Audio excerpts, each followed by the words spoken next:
Okay, I thought today we'd just do a quick history tour on the history of how we made this machine from the old original Rowperfect Classic. The good and bad points, this was a wonderful machine, but it did have some clear problems. It weighed 19 kilos, which was a good advantage, not the optimal 17, which we've actually made this to be. Had a wire cage, which was prone to being dropped. It was a top-heavy position, the flywheel, so if the machine could tilt, it could fall quite easily. The flywheel had sharp edges, which make a harsh noise when they rip through the air. You've got the old wooden forkboards, and you've also got an adjusting halves on the main frame, which make a bit more work for and more often, they require adjustment more often.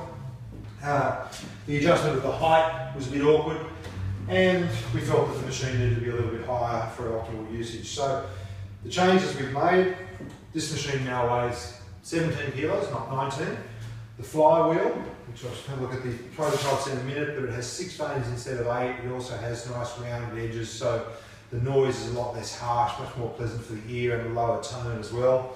It's retained the wonderful tilting seat, but with a more simple and neat construction. The adjustment is now done by adjusting axles within a single frame, and there's no need for the rather ugly wheels which used to hold the two halves of the main frame together. So to get there, we started off, this was our first prototype, and we tried to, and David McGeary and I first worked out to move that flywheel down lower, giving us the greatest stability from the old, compared to the old machine. So this unit came in at 22 kilos, and that was one of our major decisions that we were never going to exceed the weight of the old machine at 19 kilos. So that's 22 kilos, 2004. We then moved to this one with a pressed wire cage, pressed perforated metal cage, which in the end, although it's a very effective, strong cage, it's very, very difficult for the user to adjust and to service the machine, still retaining the old flywheel at that stage.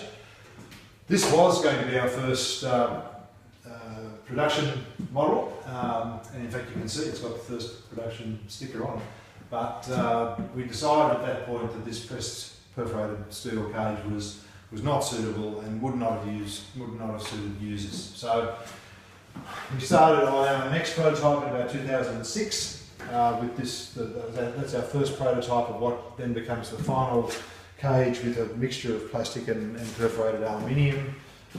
Just as strong, interestingly, and much, much lighter than the steel cage. So we lost nearly a kilo just by going to that construction. We've also moved, I should have pointed out, but these are aluminium foot plates that lost us a kilo as well. The flywheel, the various seats are there. The flywheel we started off, these are all made from solid aluminium. There's $100,000 in the project just to make those flywheels. We started with this one, still with sharp edges, 13 vanes, noisy, rounded edges, still noisy. We then moved to that final prototype. That's the 6 vane, that's cut from a solid piece of aluminium, that prototype there.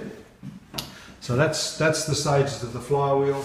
And then we finally came with our latest model is now 17 kilo total moving mass, which exactly matches the weight mass of a single scull with its oars, or a quarter of a quad scull, or any of those racing boats. And the importance of that is it feels when you're rowing exactly the same interchange of mass as you get when you're rowing in a boat. So that's a very brief potted history of the project that produced the Indoor Sculler.